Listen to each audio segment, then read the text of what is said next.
ছাত্রলীগের কর্মসূচির বিষয়ে বিস্তারিত জানাতে আমাদের সঙ্গে সরাসরি যুক্ত আছেন দুই সহকর্মী। প্রথমে যাব ঢাকা বিশ্ববিদ্যালয় এলাকায়, সেখানে আছেন আনোয়ার হোসেন।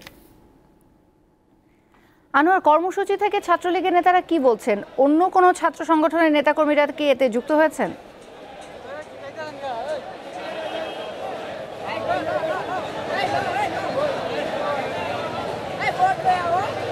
তৌসিয়া, আসলে এই যে ইসরায়েল বিরোধী যে ছাত্র বিক্ষোভ শুরু হয়েছে সারা বিশ্ব জুড়ে, তারই অংশ বা সংহতি প্রকাশ করা বলি বা তাদের সঙ্গে একত্রতা প্রকাশ করতেই মূলত আজকে এই ঢাকা বিশ্ববিদ্যালয়ের মধ্যুর ক্যান্টিন থেকে মূলত বাংলাদেশ ছাত্রলীগের পক্ষ থেকে যে বিক্ষোভ সমাবেশ তারই আসলে আয়োজন করা হয়েছে। তবে আনুষ্ঠানিকতা যদি বলি তাহলে বলতে হবে যে এখন পর্যন্ত সেটি শুরু হয়নি, অল্প কিছুক্ষণের মধ্যেই আনুষ্ঠানিকতা শুরু হবে। অর্থাৎ মধুর ক্যান্টিনের সামনে থেকেই মূলত যে পতাকা উত্তোলনের যে কার্যক্রমটি রয়েছে সেই কার্যক্রমটি শেষ হলেই এই বিশ্ববিদ্যালয় ক্যাম্পাস থেকে মিছিল বের হবে। মিছিল বের হয়ে রাজু ভাস্কর্যে গিয়ে সেখানে একটি সমাবেশ হবে। তো সেই সমাবেশে মূলত এই যে আজকের এই যে ইসরায়েল বিরোধী যে ছাত্র বিক্ষোভটি শুরু হয়েছে, বিশ্বের 50টিরও বেশি দেশে 100টির উপরে যে নাম করা যে বিশ্ববিদ্যালয়গুলো রয়েছে, সেই শিক্ষার্থীরা যে আন্দোলন করে যাচ্ছে বেশ কয়েকদিন ধরে, তারই আসলে একত্রতা প্রকাশ করতেই মূলত এই ছাত্রলীগের পক্ষ থেকে এই বিক্ষোভ কর্মসূচি এটা হচ্ছে। তো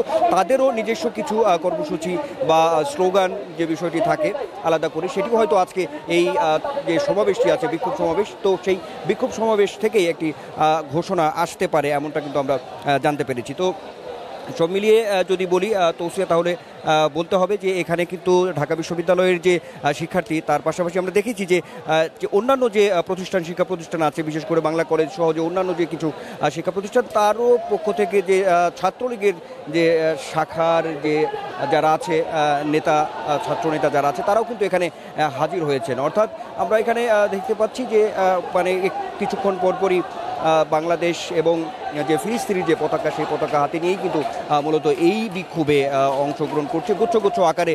কিন্তু এখানে আমরা বিভিন্নভাবে আমরা দেখতে পাচ্ছি যে একটু পরেই হয়তো মিছিলটি শুরু হবে।